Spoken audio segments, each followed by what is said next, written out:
Nithyanandam Paramasukadam Kevalam Jnanamurtim Dvandvatitam Gaganashadasham Tattvamasya Rilaksham Ekam Nityam Vimalamachalam Sarvadi Sakshibhutam Bhavatitam Trigunarahitam Sadgurum Tam Namami. Nithyanandam. Hi, this is Manitya Ovyananda. Thanks for joining again today. Today I want to speak about the Golden Temple. His Holiness Paramahamsa Nithyananda is the reviver of Sanatana Hindu Dharma. And one of his focuses, one of the main things he's doing, is reviving that culture of temples. Temples is so important and central to Hindus all over India and the world. They're a place not only for just gathering, and not only for religious or spiritual purposes, but for connecting with the divine.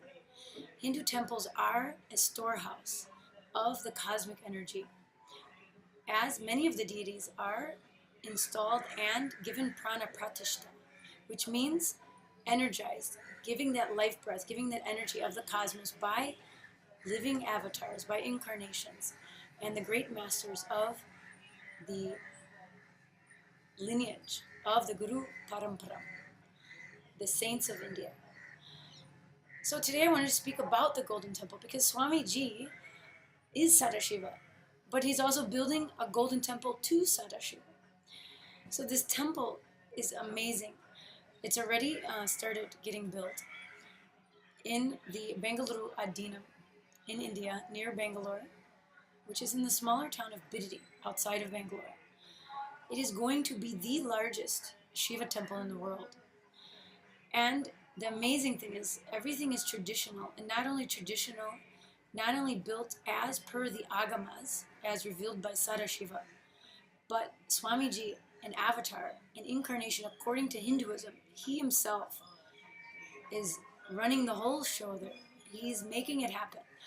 And it's not just about building and putting a bunch of bricks together. It's the people that are building it, the devotees, the sannyasis, the adinavasis, who are putting their life and energy along with that energy, the bioenergy of the incarnation of Sadashiva. So this temple, I don't know if ever before something like this has been happening. It's a most historical event in the universe. And see, Swamiji knows every detail, even the stapatis, the generations and generations of these craftsmen, these builders of the temples, don't even know many of the things that Swamiji is revealing about the secrets of building a Hindu temple. And many little things he's hinting at and giving us, but I believe so much more is opening up as we go. And it's such an amazing time in this history of Hinduism, of temple building.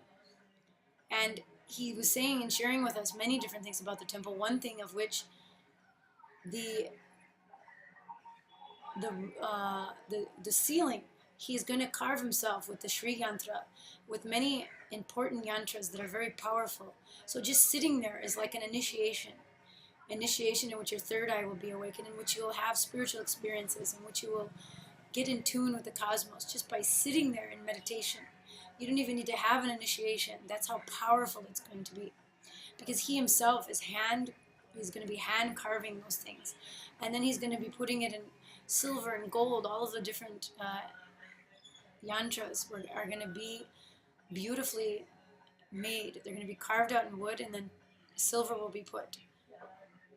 Then the temple, the gopuram, those are the huge towers you see at many Hindu temples. Now I was looking up some facts because I don't have them memorized, but I was looking up the sizes of the top temples of India. And the largest one, the tallest one, is Sri Rangam at 243 feet. But that was built in 1987. And actually, I don't know if that's naturally where the stones are locked in and put together in a natural way, meaning in that ancient traditional way. Because Swamiji is talking about making it over 225 feet with the natural method of just locking in the stones, getting the correct stones, fitting them together. Because there's actually a science behind the stones. Actually, each stone has a male and female energy in each stone, and they can tell that by using a certain tool that it'll make a sound. The stone will make a sound, and that's how they know which stones they can fit together. This is how detailed and down to the very stones of the temple that they're built. So these other newer temples that are very tall, I believe they're built with wood, framing and masonry and those kinds of things.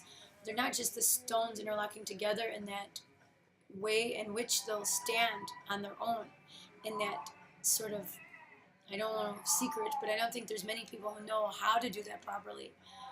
But Swamiji's going to be doing it, and he's going to be doing the tallest one. It's going to be over 225 feet tall. So even though there's some taller ones, those are not the natural, traditional way of building it. So we will just have to see. But the golden temple is going to be gold.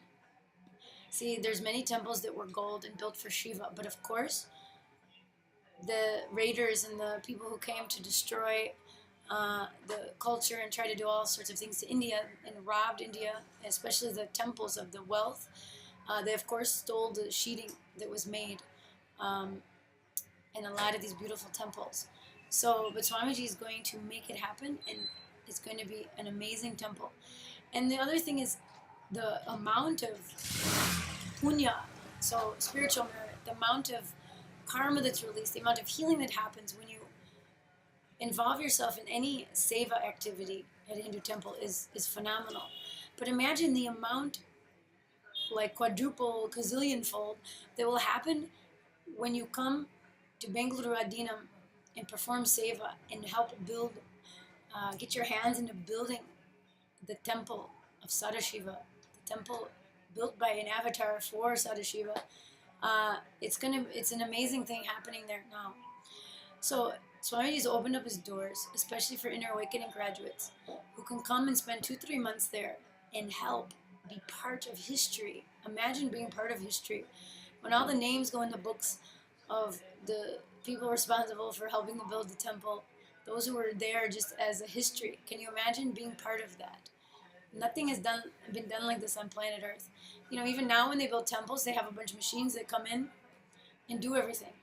But this thing is all being built by the ancient way.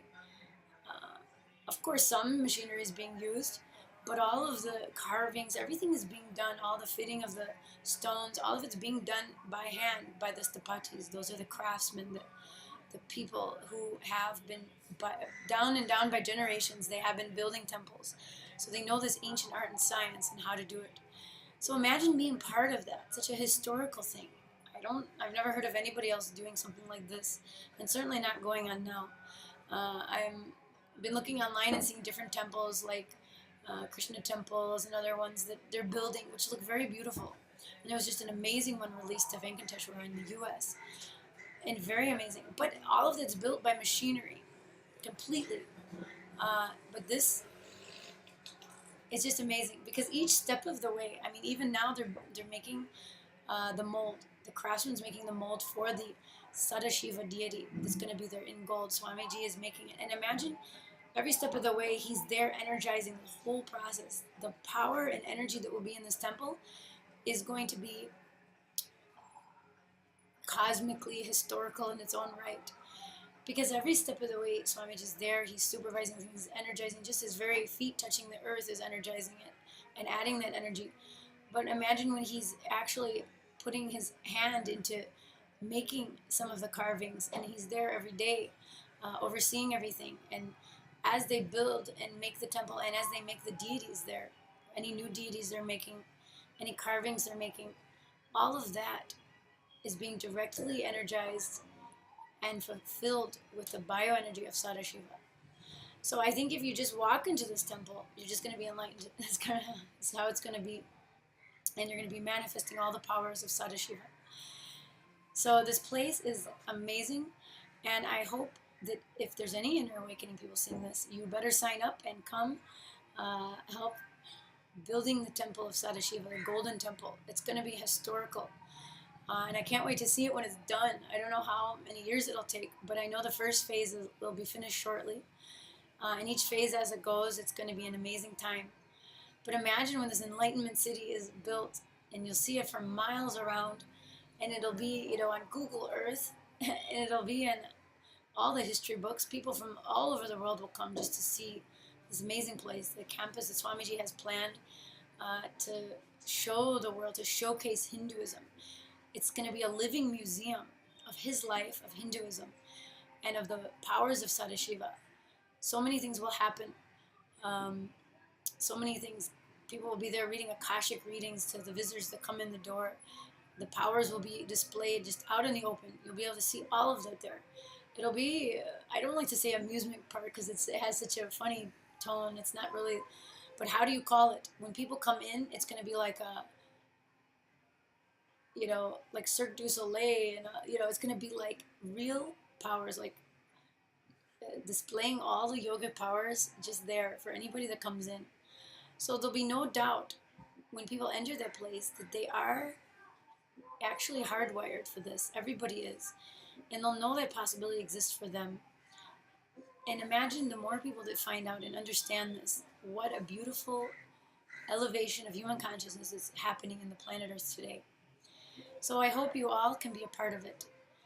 You can find out more by sending me a message. And any Inner Awakening graduates watching this, please do not hesitate, do not postpone. Sign up, come for the Seva, come sign up to be a volunteer, and help make this amazing, historical, cosmically wonderful happening on planet Earth. And of course, you'll be able to be in the presence of the Avatar, Swamiji, His Holiness Paramahamsa Nithyananda, which is the biggest gift, more so than anything else ever in the whole world. So thanks again for watching today. Nithyananda.